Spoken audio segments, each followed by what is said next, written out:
찬양대의 아름다운 찬양 감사드립니다. 우리 하나님의 말씀 고린도전서 1장 4절에서 9절 말씀 보시겠습니다. 고린도전서 1장 4절에서 9절 말씀, 제가 짝수절을 읽고 모든 성도님들은 홀수절을 읽어주시면 감사하겠습니다.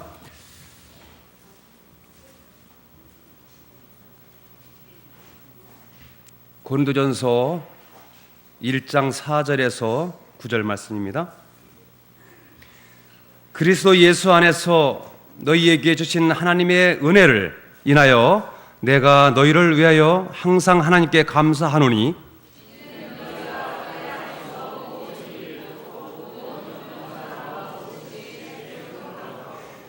그리스도의 증거가 너희 중에 견고케 되어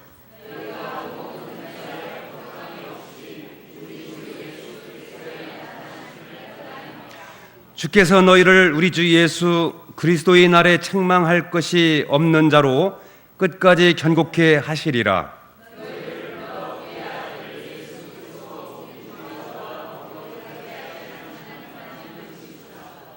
네, 오늘 말씀은 우리가 재림을 간절히 사모하는, 또 기다리는 성도의 삶은 어떻게 살아야 하는가에 대하여 우리 교훈을 줍니다.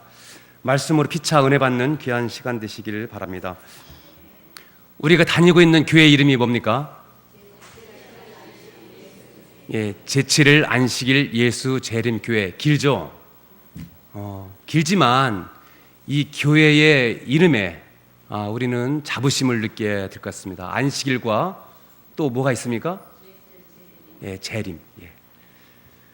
어떻게 보면 우리 교회는 다른 타 종교보다, 교파보다 재림을 더 간절히 간구해야 될 곳이 아닌가 생각됩니다. 지난 3월 31일 날 기독교 신학 검증학교에서 우리 교회가 이단인지 아닌지 대한 공개 포럼을 가졌습니다. 그들은 2년여 동안에 걸쳐 재평가 결과 우리 교회가 이단이 아닌 정통 기독교로 공식 인정하였습니다. 우리가 이런 재림교회를 다니는 것을 보람으로 느끼시기 바랍니다. 우리 재림교회 소속임이 큰 축복인 것을 하나님께 감사하시기 바랍니다. 우리가 재림교회는 그 교명에도 나와 있지만 그 안식일을 올바르게 지키는 우리 교파입니다. 안식일은 하나님이 절대 주권에 대한 표징인 것입니다. 창조이시며 구속주이신 하나님께 거룩한 안식일을 지키는 것은 충성을 다하는 표징인 것입니다. 재림의 날에 설 수 있는 자는 하나님께 충성을 다하는 자에게 주어지는 선물인 것입니다. 우리가 오늘날 여러 교파 또 교회가 있지만 우리는 교회 이름대로 더욱더 재림을 사모하며 기다리는 성도들이 되어야 될 것 같습니다. 성도들은 이 교회를 택한 동기가 다 있을 것입니다. 어느 성도님은 일요일교회를 이렇게 다니다가 안식일에 궁금증이 이해가 안 돼서 나중에 그 안식일을 그 질을 찾아 오신 성도님들 계실 것이고, 또 친구의 소개로 오신 분도 있을 것이고, 또 어느 성도님들은 그 모태 신앙으로 우리 교회를 이렇게 택한 분도 있을 겁니다. 각각 사연이 다 있을 것으로 생각됩니다. 저도 어머님의 기이한 동기로 이 교회를 택하게 되었습니다. 저희 어머니는 불교인이었습니다. 정말 독실한 불교인이었었는데, 제가 2살 때 절을 얻고 산속을 헤매면서 절을 가서 불공을 드리고 돌아오는 길에 제가 갑자기 우는 것이었습니다. 그 어머니는 많이 놀래가지고 빨리 하산을 해서 가까운 곳에 한의원이든 어디 찾아오면서 저 병을 치료를 하기 위해 다녔지만 제 병이 낫질 않는 것이었어요. 계속 울고 또 자고 울고 자고 이런 것이 한 달 가깝게 이렇게 지속되었는데 심지어 저의 생을 포기까지 할 시점까지 다다랐었습니다. 그때 이웃에 사는 어느 아주머니께서 우리 어머니를 찾아왔습니다. 우리 집에 침을 잘 놓는 정말 용한 그 한 선생님이 오셨는데 한번 가서 침을 한번 맞아봐라. 그래서 전 우리 어머니가 저를 얻고 이웃집에 가서 침을 맞으러 갔습니다. 그 선생님은 저를 보고 그 마른 경기라 이렇게 했답니다. 그러니까 잘 낫지 않는 경기라. 그래서 이게 뭐 며칠 동안 침을 맞아라. 그래야 나을 것이다. 그랬는데 그날 침을 맞고 저는 낫어요. 그때 어머니께서 그 선생님을 보는 순간 제 병이 나을 것이라는 것을 확신을 했다 합니다. 근데 그때 제 병을 침을 놓아주신 분이 안실교회 우리 재림교회 장로님이었습니다. 예. 임기재 장로님이시라고 충청합회에서는 그 의료선교로 아주 유명하신 분입니다. 그래서 우리 어머니도 그 임씨이기 때문에 어머니가 어떻게 보면 은인이잖아요. 은인이기 때문에 오빠로 이렇게 일단 그 오빠로 이렇게 생각하고 가깝게 지내면서 그 선생님을 우리 시골의 집 바로 옆에 땅을 사서 집을 짓고 그곳에 한의원을 열었습니다. 그래서 우리는 어렸을 때부터 그분을 외삼촌이라고 이렇게 부르면서 또 약탕에 가가지고 약방에 가가지고 감초, 계피, 숙지왕 이런 것도 계속 몰래 빼서 먹었던 기억이 납니다. 배고프면 그 숙지왕을 갖다 먹었어요. 근데 이제 그때 뭐 숙지왕 먹고서 이게 그 무를 먹으면 머리 쓴다 해가지고 무를 안 먹었던 어렸을 때 그런 기억이 납니다.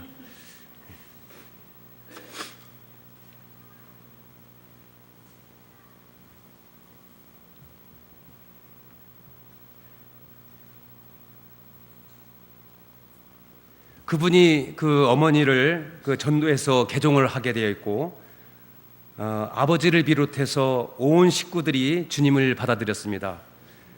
어머니의 아름답고 현명한 선택으로 지금은 고인이시지만 아버지를 포함해서 총 43명의 가족들이 같은 믿음 생활을 하고 있습니다. 이 놀라운 하나님의 역사에 늘 감사하고 어머니께 감사를 드립니다. 지금 세상에는 모든 것이 절대적이 없고 상대화를 하려고 합니다. 기독교도 절대적 종교가 아니라고 이렇게 도전합니다. 같은 하나님을 믿지만 성경을 자기 주관대로 해석하고 또 편한 신앙생활을 하려고 하며 이 세상과 이렇게 타협을 하고 사는 것이 자연스러워지며 변질되어 가고 있습니다. 믿음으로 사는 성도들은 큰 위협과 유혹이 되고 있습니다. 그러나 세상이 어떻게 하든지 사람들이 어떻게 해석하고 이해하든지 하나님의 말씀은 변함없는 진리인 것입니다. 오직 예수님만이 길이요 진리요 생명이신 님을 성경을 우리에게 가르쳐주고 있습니다.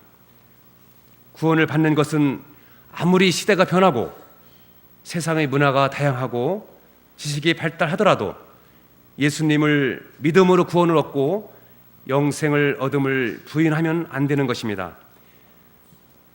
예수님이 우리의 구원자이심을 믿는 것이 큰 축복임을 깨닫고 주님께 진정으로 경배드리며 주님만 의지하고 나아가는 자에게 하나님이 기뻐하시며 축복을 내려주시리라 믿습니다.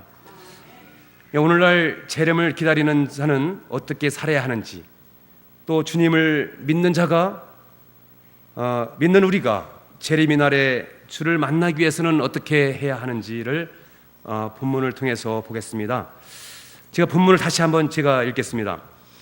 그리스도 예수 안에서 너희에게 주신 하나님의 은혜를 인하여 내가 너희를 위하여 항상 하나님께 감사하노니 이는 너희가 그의 안에서 모든 일 곧 모든 구변과 모든 지식의 풍족함으로 그리스도의 증거가 너희 중에 견고케 되어 너희가 모든 은사의 부족함이 없이 우리 주 예수 그리스도의 나타나심을 기다림이라. 주께서 너희를 우리 주 예수 그리스도의 날에 책망할 것이 없는 자로 끝까지 견고케 하시리라. 너희를 불러 그의 아들 예수 그리스도 우리 주로 더불어 교제케 하시는 하나님은 미쁘시도다. 이 말씀을 보면 그 바울은 구원받은 자로 예수님의 재림을 기다리며 은사를 따라 충성을 다하는 고린도 교회 성도들의 모습을 보며 감사하며 보낸 편지서입니다. 우리가 9절까지는 아름다운 고린도 교회를 칭찬하지만 이 본문 이후에 10절 이후에는 10가지의 그 문제점을 이렇게 권고하고 있습니다. 오늘날 우리가 살아가는 우리가 문제점들이 많이 있습니다. 또 그 문제점이 있을 수밖에 없는 우리 인간의 연약함을 나타냄을 이렇게 보게 됩니다.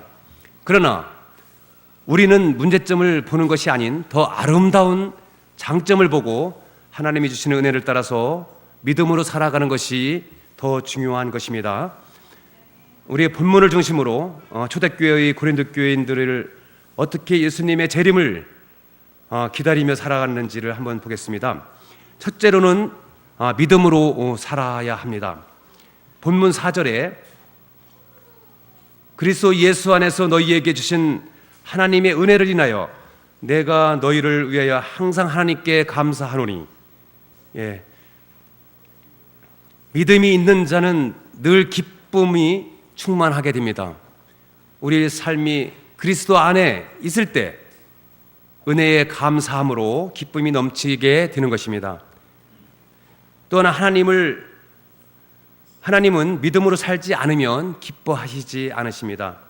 믿음으로 사는 자에게 기뻐하십니다. 성경상에 나오는 많은 인물들을 보면 믿음으로 사는 자에게 이렇게 기뻐하셨습니다. 이스라엘 백성들이 광야를 지날 때에도 믿음으로 걸어갈 때 하나님께서 동행해 주셨습니다. 또 여리고성이 무너질 때 믿음으로 있는 라합은 여리고성에서 구원함을 얻었습니다. 우리 히브리서 11장에 또 나오는 믿음의 인물들은 하나님의 영광을 드러내며 하나님을 바라보며 즐거워하고 소망 가운데 살았기에 하나님을 기뻐하시게 하였고 이 세상에서 감당할 수 없는 승리자였음을 우리는 깨닫게 됩니다. 성도 여러분, 우리들은 이 세상에 살면서 주님을 늘 바라보며 길이요 진리요 영원한 생명이신 주님의 은혜를 사모하며 믿음의 은혜를 흡족히 받아 감당하시는 성도들이 되시기를 소망합니다. 두 번째는 사명감을 갖고 살아야 합니다. 본문 7절에 너희가 모든 은사에 부족함이 없이 우리 주 예수 그리스도의 나타나심을 기다림이라. 하나님은 믿는 자에게 은사의 선물을 줍니다. 우리에게 주는 은사는 아주 다양하죠. 그러나 중요한 것은 내가 받은 은사만이 전부가 아니며 내가 받았다고 그것을 고집하면 어리석게 되는 것입니다. 고린도 교회에서도 다양한 은사를 받았지만 자기가 제일이라고 이렇게 생각하며 남을 무시하고 이렇게 오만함으로 인해서 혼란이 오고 문제가 발생하였습니다. 사람은 다양한 은사를 갖고 있죠. 그러나 주를 믿고 성령이 임할 때 사명을 감당할 수 있는 은사를 주시게 됩니다. 고린도전서 12장에 어떤 이에게는 성령으로 말미암아 지혜의 은사를, 이렇게 여러 가지 은사를 주셨지 않습니까? 어떤 이에게는 지식의 은사를, 어떤 이에게는 믿음의 은사를, 또 병 고치는 은사를, 어떤 이에게는 행함의 은사를, 예언함을, 또 영들의 분별함을, 각종 방언 말함을, 어떤 이에게는 방언의 통역함을, 기도의 은사, 전도의 은사, 봉수의 은사, 섬기는 은사, 가르치는 은사, 찬양의 은사, 대접하는 은사, 어떤 이에게는 구제하는 은사 등을 이렇게 주십니다. 우리가 은사를 받으면 그 은사를 통해 우리가 일할 때 즐겁고 또 더 계속 하고 싶고 재미있어야 합니다. 우리 성도님들은 어떠십니까? 은사를 받았으면 그 은사를 통해 즐거워하십니까? 또 계속 하고 싶어 하십니까? 아니면 재미있으십니까?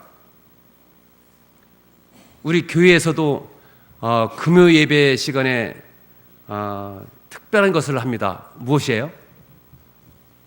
무엇을 합니까? 금요 예배 시간에? 네? 예, 특창. 예, 특창을 합니다. 예, 우리가 특창을 하고 있습니다. 특별 찬양을 하고 있거든요. 저녁 예배를 참석하시는 분은, 못 하시는 분은 한번 참석 한번 해보세요. 특별 찬양으로 엄청난 은혜를 받고 있습니다. 오카리나, 또 바이올린, 기타, 플룻, 하모니카, 또 찬양, 이런 것들을 통해서 찬양을 하고 또 부르기도 이렇게 합니다. 어느 성도는 실수도 많이 해요. 예, 뭐 잘하려고 해도 실수를 하게 됩니다. 그러나 그 받은 은사를 열심을 다하여 그 연주하고 부르는 그 모습 속에서 우리는 많은 은혜를 받고 있습니다. 하나님께서도 그 실수하고 좀 잘 못하는 그 연주와 찬양을 통해서 그 듣고 보실 때 얼마나 기뻐하시겠습니까? 우리가 은사가 있는 사람은 그 은사에 따라 사는 것이 사명을 감당하는 것입니다. 사명을 따라 살아갈 때 인간은 보람을 느끼고 행복하게 살아가는 것입니다. 사도 바울은 사명을 위하여 생명을 조금도 귀한 것으로 여기지 아니하노라, 이렇게 말씀을 하셨습니다. 우리 예언의 신의 그 가려 뽑은 기별 1권 191쪽에 보면 깨어 일하며 기다리고 멸망하여 가는 인간의 영혼들을 위하여 쉬지 않고 일하는 것이 우리가 해야 할 의무이다. 우리는 끊임없이 예수님의 발자취를 따라서 행하여야 하며 주님의 노선에서 일하고 하나님의 풍성한 은혜를 맡은 선한 청지기로서 당신의 은사들을 다른 영혼들에게 나누어 줘야 할 것이다. 하나님은 받은 은사를 다른 영혼들에게 나누어 주라고 명령하십니다. 예, 하나님께서 주신 은사에 감사하며 그 은사를 통해서 사명을 감당하며 소망 가운데 살아가는 성도들이 되시길 바랍니다. 그 다음 셋째로는 거룩하게 살아야 합니다. 본문 8절에 주께서 너희를 우리 주 예수 그리스도의 날에 책망할 것이 없는 자로 끝까지 견고케 하시리라. 그 재림의 날에 책망받지 아니하는 그래 거룩한 삶을 살아야 합니다.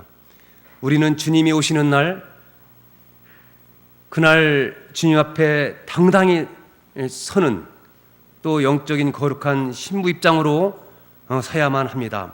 신부는 새 신랑을 맞이하기 위하여 매일매일 준비하면서 살아야 합니다.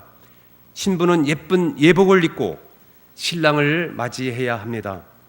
계시록 19장 8절에 보면 예복은 성도들의 옳은 행실이라고 했습니다.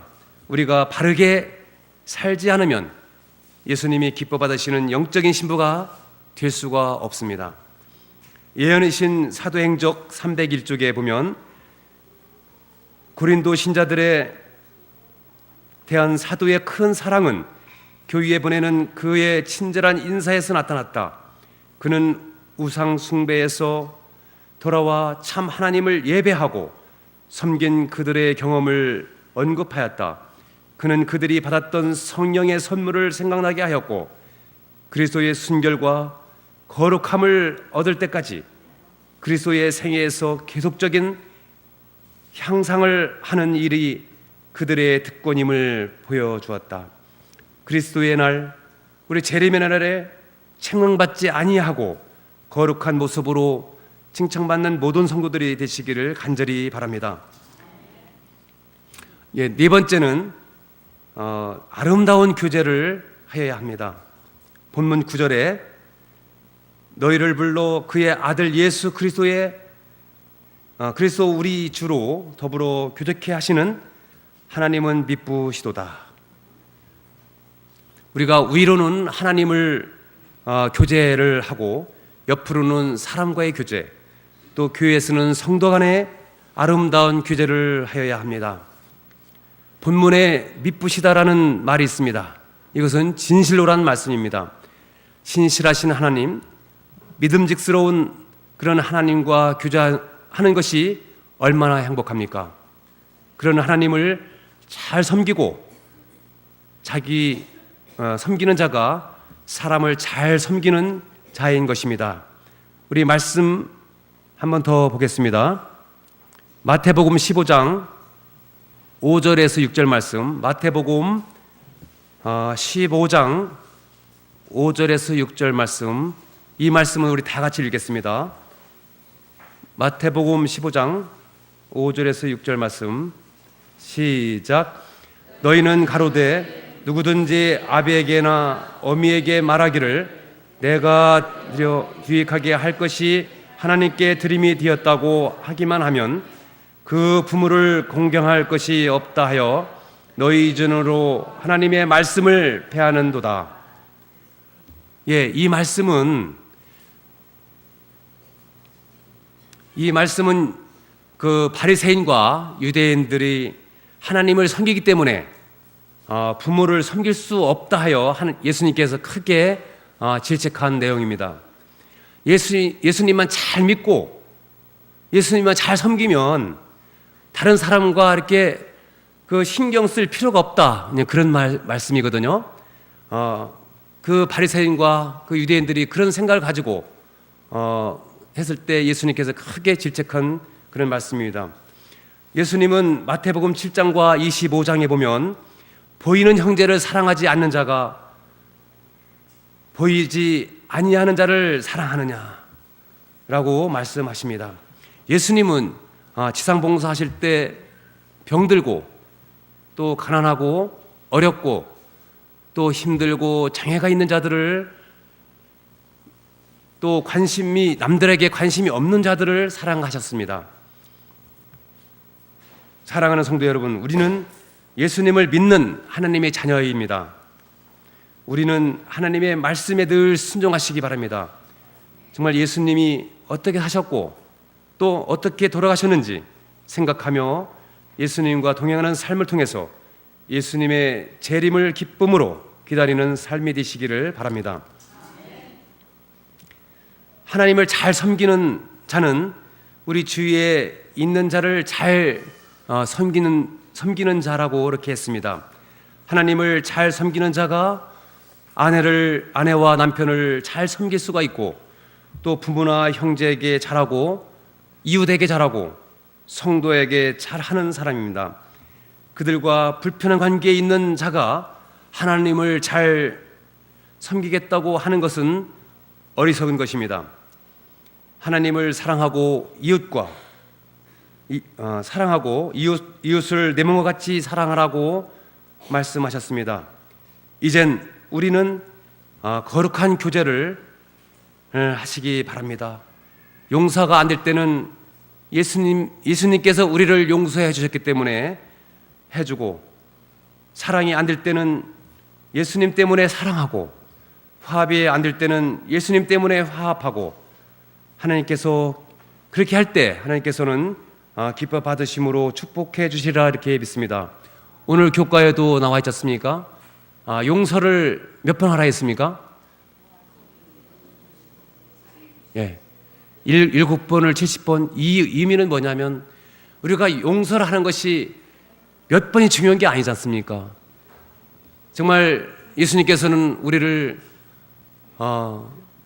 정말 모든 것을 다 용서해 주시는 그런 예수님이 예수님께서 용서해 주셨는데 우리가 그 몇 번을 용서해 주냐 이렇게 따질 것이 아니라 우리는 정말 그 이웃을, 또 가족과 또 이웃과 또 성도 간에 또 불편한 관계에 있는 것을 다 모두 용서하고 하나님께 감사를 드리는 그런 우리 성도들이 되어야 될 것 같습니다.